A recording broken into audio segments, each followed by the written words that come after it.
Na kualika tena mpenzi mtazamaji na mfuatiliaji wa vipindi vyetu vya Stein TV. Bado tunaendelea kukujuza habari zinazojiri ndani ya nchi na nje ya nchi, Afrika na duniani kote. Kama ndo mara kwa kwanza kujiunga nasi, basi nakusihi usisahau kusubscribe, kulike, kushare na kucomment.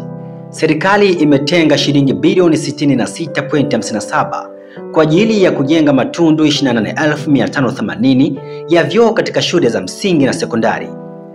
Akijibu hoja ya wabunge kuhusu serikali kufanya tathmini ya kubaini ubora na ukubwa wa tatizo la upungufu wa matundu ya vyoo katika shule zote za msingi na sekondari, Waziri wa Nchi, Ofisi ya Rais TAMISEMI, Mohamed Mchengerwa amesema serikali inatambua umuhimu wa kulinda afya za walimu na wanafunzi, hivyo itaendelea kukabiliana na changamoto hiyo kwa lengo la kulinda utu na afya za wanafunzi.